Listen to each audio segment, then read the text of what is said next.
How to switch overthinking to peace of mind in 21 days. Have you ever noticed that your mind never truly stops?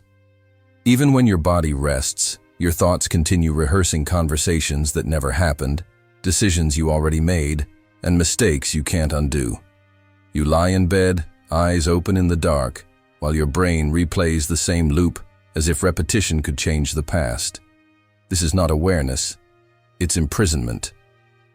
Overthinking is not a sign of intelligence. It's the result of an untrained mind that mistakes motion for progress. The more you think, the less you see. The more you analyze, the more you paralyze.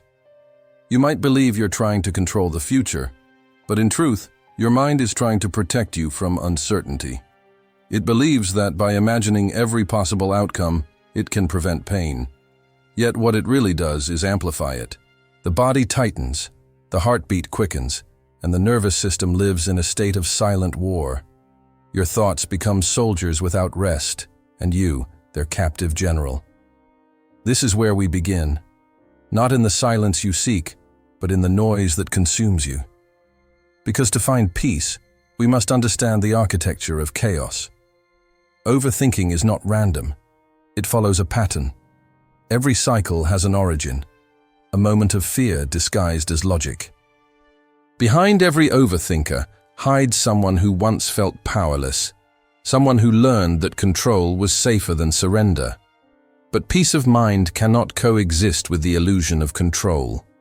You cannot think your way into calmness because the brain that created the problem cannot solve it with the same tools. So today, we'll start to unlearn. You will see that your mind is not your enemy, it's a messenger, one that's been speaking too loudly for too long.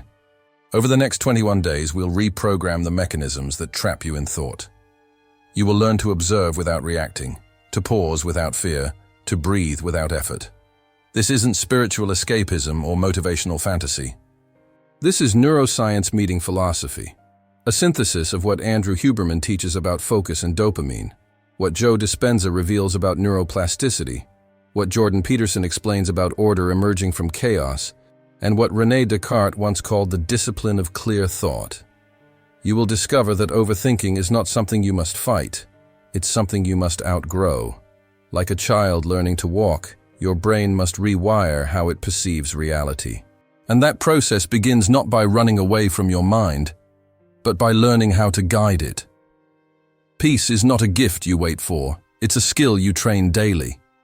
By the end of this journey, you won't just silence your thoughts, you'll understand them, master them, and finally feel what true mental clarity feels like. The mind as a servant, not a master. The neuroscience of noise, why the brain refuses to be quiet. Your brain is not your enemy. It's an overprotective guardian, trained through millions of years of evolution to detect danger where there is none. Every time you overthink, your amygdala, the brain's emotional alarm system, sends signals to your prefrontal cortex, demanding solutions to problems that often don't exist. It's like a fire alarm going off because of candlelight. Your mind doesn't know the difference between a real threat and a thought about one. It reacts the same way, flooding your body with cortisol, tightening your chest, and hijacking your attention. This is why silence feels impossible. The brain has been wired for survival, not serenity. It craves control and predictability, and when life refuses to offer either, the mind compensates by manufacturing scenarios, what-ifs, maybes, should-haves, and what could go wrongs. It mistakes mental noise for safety. The more you think, the more you believe you're preparing yourself. But the truth is, you're exhausting your nervous system. Andrew Huberman explains that overthinking is often a symptom of dopamine imbalance. Your mind is trying to create artificial stimulation to feel in control. When dopamine falls, focus drifts, and anxiety fills the space. But peace of mind doesn't mean erasing thoughts. It means redirecting them. Neuroplasticity, the brain's ability to rewire itself, proves that every repeated pattern of overthinking can be replaced with new neural pathways of calm attention. Joe Dispenza calls this becoming the architect of your internal world. Each time you notice your mind wandering and bring it back to the present, you're physically changing the structure of your brain. It's not metaphor, it's measurable. Marcus Aurelius once wrote, "You have power over your mind, not outside events." Realize this, and you will find strength. 2,000 years later, neuroscience confirms it. When you shift focus from controlling thoughts to observing them, the prefrontal cortex activates differently. Your body stops reacting to every mental impulse. You begin to create distance between stimulus and response, a space where calmness can breathe. This is the first step in the 21-day transformation. Stop trying to force your brain into silence. Instead, study it. Watch how it creates storms out of still water. Notice its rhythm, its triggers, its patterns. You cannot change what you refuse to see. Understanding is the seed of control. When you see the brain as an instrument, not an identity, you begin to conduct it instead of being dragged by it. Peace doesn't come when you stop thinking. It comes when you stop believing every thought deserves your attention. The brain will always generate noise, but your consciousness decides which sounds become music and which fade into silence. This is not suppression, it's mastery. The moment you realize this, your thoughts lose their power to enslave you. You stop reacting, start observing, and in that quiet awareness, you taste the beginning of peace. The inner overthinker's addiction. Overthinking isn't just a habit, it's an addiction, a chemical dependency your brain has built to maintain the illusion of control. Every time you replay a conversation or predict an outcome, the brain rewards you with a microscopic hit of dopamine. It feels productive, even when it's not. Like a gambler pulling a lever one more time, the overthinker keeps analyzing, hoping the next thought will bring relief. But relief never comes, because the mind isn't searching for truth. It's searching for certainty. And certainty doesn't exist. This is the hidden trap. Overthinking feels safe because it's familiar. It gives the mind something to do, a sense of purpose, even if that purpose leads nowhere. The body begins to adapt to this loop. The nervous system adjusts its baseline around tension, making calmness feel foreign, even threatening. This is why many people say they feel uncomfortable in silence, not because peace is unnatural, but because the brain has become addicted to chaos. It needs noise to feel alive. From a psychological lens, cognitive behavioral therapy, CBT, teaches that thoughts are not facts. Yet, most overthinkers treat them as commands. They don't question the narrative. They obey it. What if I fail? Becomes a prophecy, not a possibility. They probably don't like me. Becomes evidence, not emotion. Each time this pattern repeats, neural pathways strengthen, making the cycle easier to trigger. Your brain is efficient, not wise. It repeats what it knows, even when it hurts you. Breaking this addiction means recognizing the withdrawal that comes with quiet. When you stop feeding the mental storm, your mind rebels. It will throw louder thoughts, darker fears, more vivid what-ifs, begging for attention. This is not regression, it's recalibration. The same way a body trembles when detoxing, your brain shakes as it learns to live without its favorite drug, constant thinking. Andrew Huberman often explains how habits are rewired through dopamine prediction error. The brain expects a reward, doesn't get it, and slowly learns that the old behavior no longer works. This is the essence of liberation from overthinking. When you stop reacting to your thoughts, the brain notices the lack of payoff. Slowly, it rewires itself to favor calmness, focus, and clarity over noise. The Stoics understood this centuries ago. Seneca wrote, "We suffer more in imagination than in reality." The overthinker lives imprisoned by imagined pain, a prisoner of possibilities.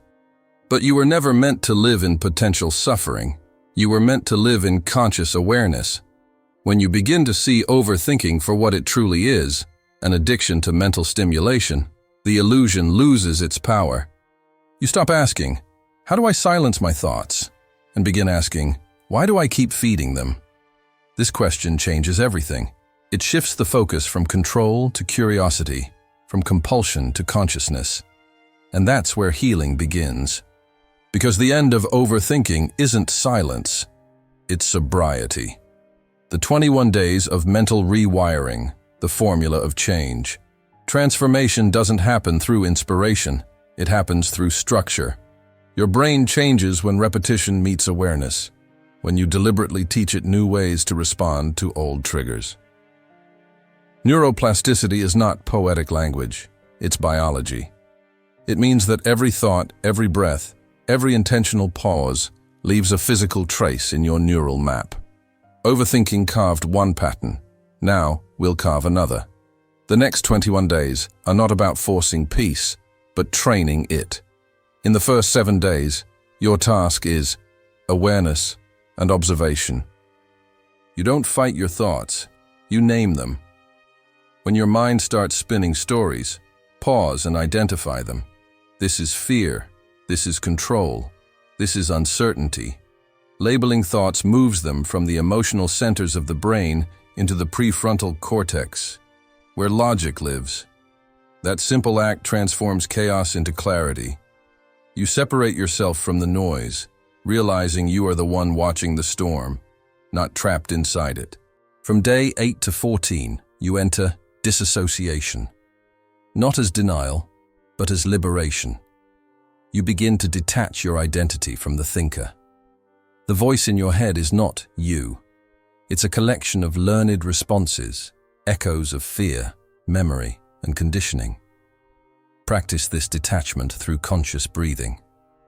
Every exhale is a symbolic release, the body's way of reminding the mind that control is an illusion.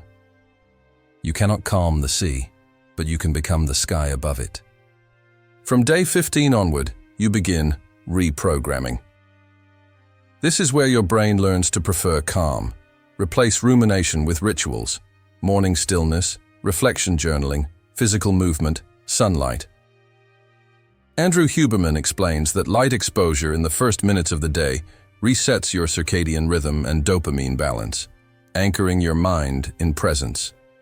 Joe Dispenza adds that gratitude and visualization create new synaptic pathways that literally rewire your emotional responses. Each time you choose gratitude over analysis, calm over control, you're editing the script of your nervous system. Jordan Peterson teaches that meaning emerges from order. When you impose structure on your mental chaos, not rigid control, but intentional discipline, you create space for peace. Overthinking thrives in disorder. Calmness thrives in routine. So design your day around stillness, short moments of mindful pause, deep diaphragmatic breathing, and small victories acknowledged consciously. Every repetition is a vote for the person you're becoming.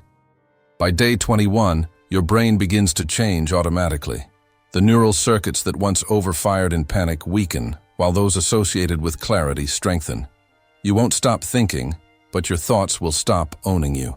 You will feel a sense of grounded silence, not because the world is quieter, but because you are steadier. The storms don't vanish. You just stop being the one who fuels them. This is the blueprint of mental freedom, not escape, but evolution. The mind that once enslaved you becomes your ally. The same mechanism that built anxiety can now build peace, one intentional day at a time. The Huberman Protocol for Calm. Peace is not mystical, it is biological. Your brain and body are instruments, and like any instrument, they can be tuned. Overthinking is what happens when the nervous system loses its rhythm, when cortisol plays louder than serotonin, when your inner world forgets how to breathe. You cannot think your way into peace. You have to practice it through the body. This is where science becomes sacred. Andrew Huberman often explains that calmness is a physiological state, not a mindset. You cannot force yourself to relax with logic, because overthinking lives in the body's chemistry, not in the intellect. The prefrontal cortex, the rational part of the brain, only functions properly when your nervous system feels safe. The moment your body interprets a signal as threat, real or imagined, the amygdala seizes control, and the inner noise begins again. The first step to peace, then, is not mental discipline. It's nervous system regulation. Start with light. Morning light entering your eyes tells the brain that life is stable, that it can lower vigilance. This resets your circadian rhythm, balances dopamine, and grounds your mood. Pair this with rhythmic breathing. Long exhales signal the vagus nerve to slow the heart rate and lower cortisol. The body begins to whisper to the mind, "You are safe." That whisper is the foundation of peace. Your environment also shapes your neurochemistry. The chaos of constant notifications, overstimulation, and blue light at night keeps the brain in perpetual alert. Each notification is a microdose of dopamine, training your mind to chase stimulation instead of stillness. When you remove those triggers, the nervous system recalibrates. At first, it feels like boredom, then clarity. That is the detox phase where peace begins to emerge naturally. Huberman's work shows that when dopamine sensitivity is restored, focus and satisfaction return. Your thoughts slow down because your brain no longer seeks constant novelty. Combine this with movement, walking, stretching, or grounding your feet on the earth, and serotonin begins to rise. This neurochemical balance quiets the inner chatter, not through suppression, but through fulfillment. A well-regulated brain doesn't need to overthink. It trusts its own rhythm. Here's the paradox. The mind becomes calm when the body feels safe, and the body feels safe when the mind stops overanalyzing danger. To break that loop, you intervene with physical rituals. Breath, light, movement, rest. These are the languages of peace your biology understands. You are not at war with your mind. You are teaching it a new frequency. Calm is not the absence of thought. It is the alignment of your chemistry with your consciousness. When you master this, peace is no longer something you chase. It becomes your baseline. The storms come, but they no longer shake you because your nervous system knows the truth your thoughts forgot. Safety lives inside you, not in the future. From mental loops to flow states. Overthinking is the mind trapped in loops, replaying the past or predicting the future. Flow, on the other hand, is the complete opposite. It's the art of being so present that the mind dissolves into the moment. When you're in flow, self-consciousness fades, time bends, and what once felt impossible becomes effortless. The overthinker analyzes life from the outside. The person in flow experiences it directly. The difference between the two isn't talent, it's attention. Neuroscience shows that flow is a state of optimal brain function, where the prefrontal cortex, the part responsible for self-criticism and doubt, temporarily quiets down. Psychologists call this transient hypofrontality. In that silence, the brain releases a cocktail of neurochemicals: dopamine for motivation, norepinephrine for focus, endorphins for pleasure, and anandamide for creativity. This is why flow feels both powerful and peaceful. It's the body's most natural antidote to overthinking. To enter flow, you must give your full attention to a single, meaningful task. Not scrolling, not analyzing, but engaging. It could be writing, running, praying, painting, or even washing dishes with full awareness. The key is immersion.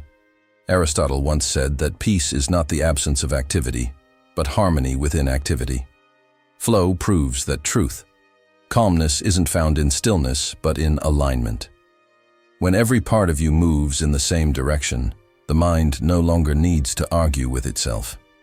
The modern world trains you to multitask, to fragment your attention, scatter your focus, and then wonder why you feel anxious. Flow restores the integrity of your attention. It's a return to wholeness. Each time you practice presence, you strengthen the neural pathways that associate peace with participation instead of avoidance. Slowly, your brain learns that it doesn't need to analyze to feel safe. It just needs to be. Marcus Aurelius captured this centuries ago when he wrote, "Nowhere can man find a quieter or more untroubled retreat than in his own soul." Flow is that retreat, not an escape from life, but the purest engagement with it. When your actions, thoughts, and emotions synchronize, overthinking loses its grip. You can't obsess about the future when you're completely alive in the present. By cultivating flow, you're not escaping the mind, you're retraining it. The circuits of analysis weaken, and the circuits of embodiment strengthen. Your focus shifts from what could go wrong to what can I create right now. And in that shift, peace is no longer a distant goal. It becomes your natural state, the effortless calm that arises when thought serves experience instead of interrupting it. The spiritual reset, silence as the highest intelligence. When the noise fades, something remarkable begins to happen. The mind stops echoing itself, and a deeper form of awareness emerges. True silence is not the absence of sound, it's the absence of resistance. It's the state where thought no longer demands to be the center of existence. René Descartes once said, "I think, therefore I am," but the evolution of consciousness reveals the opposite truth. When I stop identifying with thought, I discover who I truly am. This is the spiritual reset, the meeting point between neuroscience and the soul. When the brain is no longer consumed by prediction and control, neural activity reorganizes around coherence. Studies on meditation show that the psi default mode network, responsible for self-referential thinking, quiets down. In that silence, the mind isn't empty. It's aligned. Energy once wasted on fear and analysis becomes available for clarity, creativity, and compassion. The same circuits that once produced anxiety now serve awareness. But silence cannot be forced. You can't fight noise with more noise. You arrive at silence by surrendering to observation, by letting thoughts pass like clouds across the sky of the mind. In those moments, perception expands beyond logic. You stop asking, "What should I think?" and start asking, "What is actually here?" That shift, from thinking to seeing, is where peace begins to take root. Andrew Huberman's neuroscience meets Descartes' philosophy here. The brain doesn't distinguish between mental silence and safety. When you stop reacting, it stops defending. Heart rate slows, the vagus nerve signals calm, and serotonin rises naturally. Your biology mirrors your awareness. Joe Dispenza describes this as the coherence of mind and heart, a physiological harmony where thoughts, emotions, and body rhythms synchronize into stillness. Jordan Peterson would say, this is where order is born, not imposed, but revealed. The still mind is the foundation of meaning. When your inner dialogue ceases, life itself begins to speak. The overthinker's tragedy is not too many thoughts. It's too little presence. Silence reveals that awareness is not something you create. It's something that's always been there, patiently waiting beneath the surface noise. This is not mystical abstraction. It's the most practical state you can reach. In silence, your decisions become clearer, your perception sharper, your emotions steadier. You stop reacting to the world and start responding with intention. This is the highest form of intelligence, awareness unclouded by thought, logic refined by peace. And as you experience this stillness, you'll notice something extraordinary. The world hasn't changed, but your relationship to it has. Problems shrink in proportion to your calm. Challenges remain, but panic fades. You no longer live inside your thoughts. Your thoughts live inside you. That's not emptiness, that's mastery. The emotional climax, the day you finally breathe.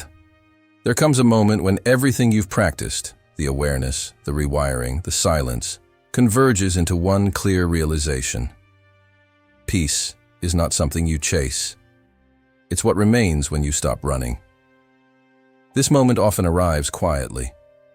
You might be sitting in traffic, walking under morning light, or lying awake before dawn when suddenly the mind that never stopped talking pauses.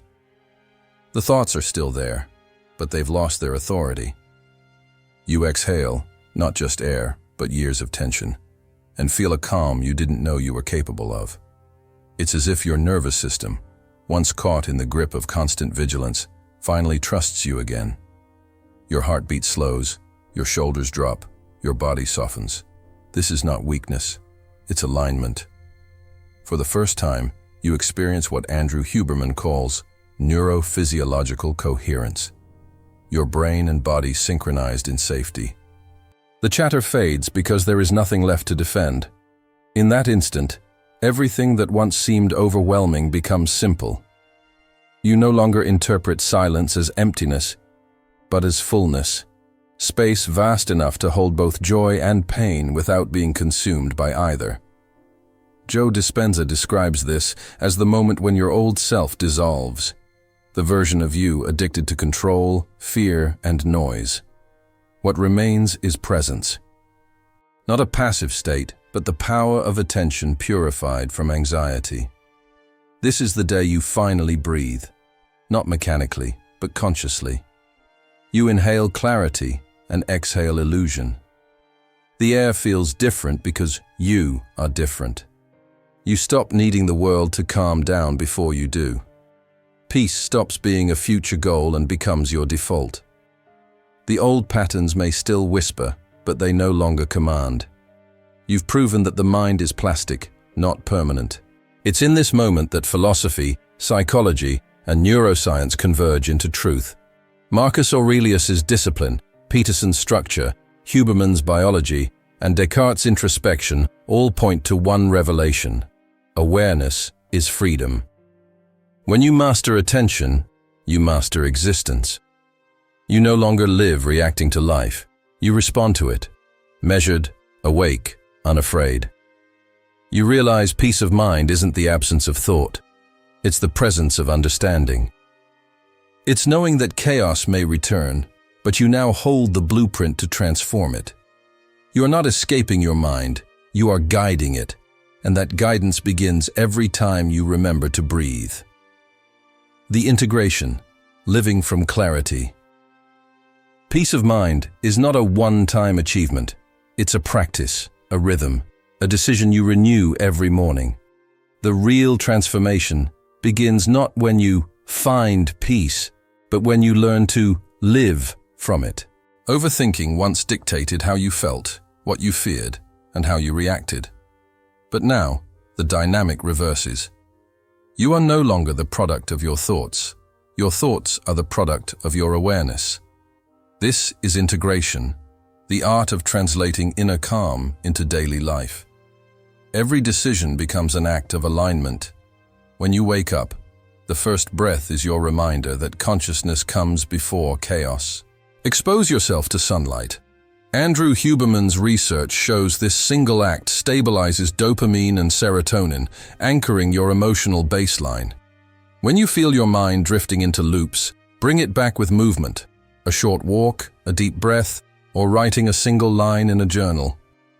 These micro-actions teach your nervous system that peace is not a rare visitor. It's home. To live from clarity means to stop negotiating with noise.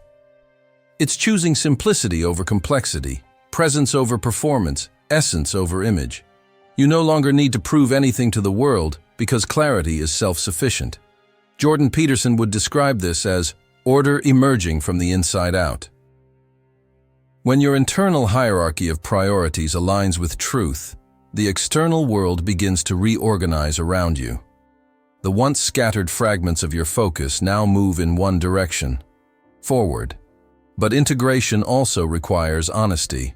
Some days your mind will relapse into its old addictions. That's not failure, it's feedback. The key is awareness, recognizing when the pattern returns without judging yourself for it. Each time you redirect, you reinforce new circuits. Joe Dispenza calls this firing and wiring, the repetition that transforms peace into identity. The person who once reacted now responds. The one who analyzed everything now simply acts. Clarity is not passive stillness, it's active discernment. It allows you to engage deeply with life without being swallowed by it. Marcus Aurelius spoke of the calm within the storm, not by avoiding the storm, but by becoming the eye of it. When you live from clarity, external chaos becomes background noise to an inner melody that no longer wavers. And something profound happens. you stop seeking peace as a cure and start expressing it as a state of being. Relationships change because you listen differently. Work changes because you act intentionally. Even your thoughts change. They become tools, not threats. This is the true completion of the 21-day transformation, not escaping thought, but mastering it. Clarity is not silence, it's precision. It's knowing what deserves your energy and what doesn't. It's not that the world becomes easier, you become steadier. And in that steadiness, you find a kind of freedom that no distraction can steal and no chaos can corrupt. You've stopped overthinking not because life got simpler, but because you did. The 21-day challenge invitation.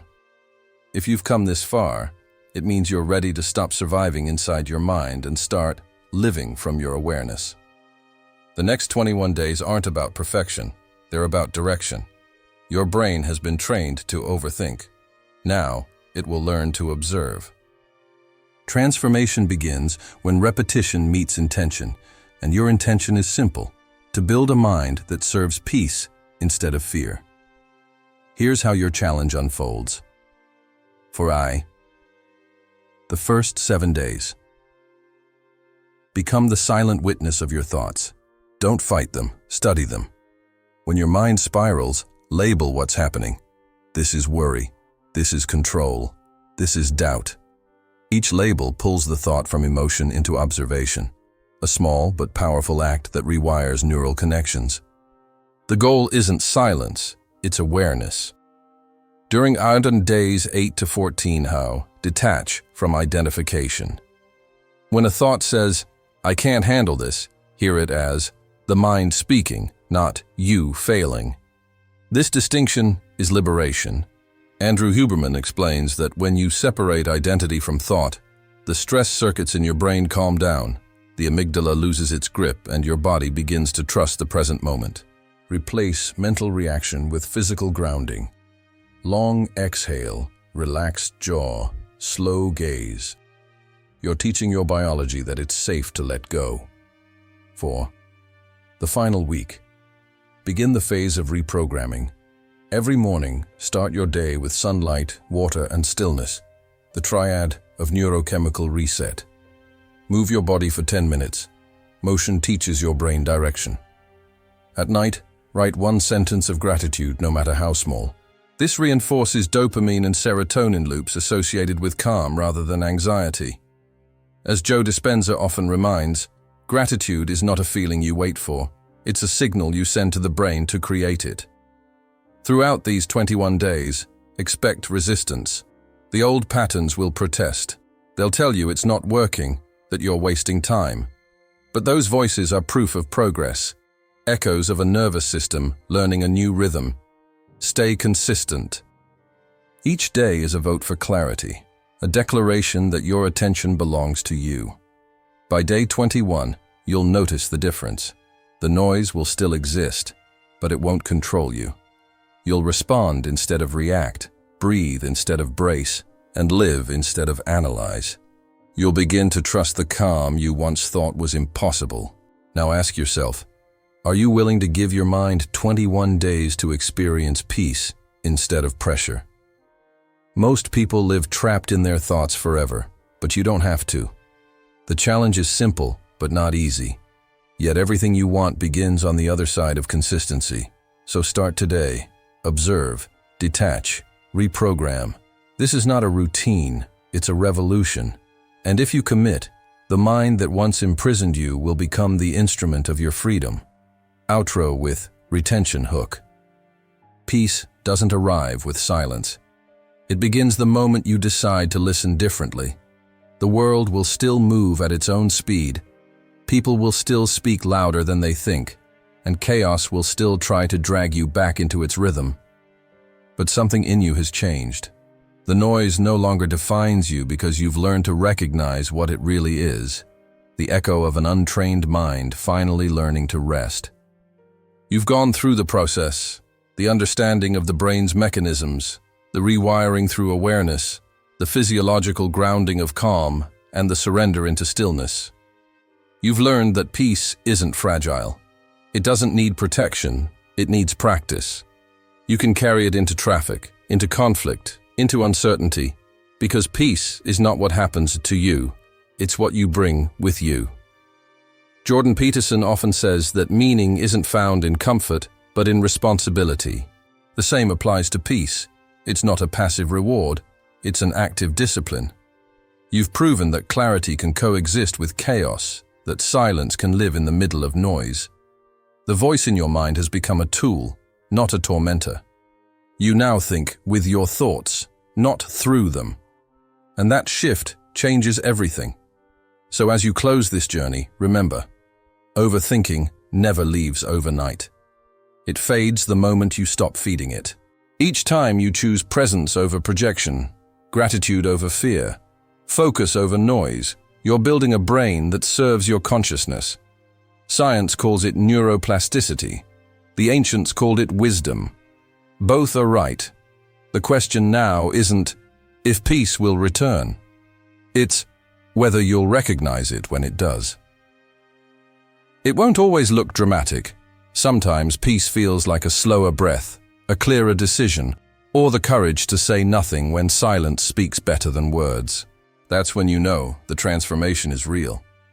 If you felt connected to this journey, there's more waiting for you. The next chapter dives deeper into how fear manipulates your perception and how you can rewire that response in just minutes a day. Watch next, how to rewire your brain to stop fear in 7 minutes a day. Because the truth is, the mind that once drowned you in noise can now become the place where God whispers clarity, not in thunder, but in calm.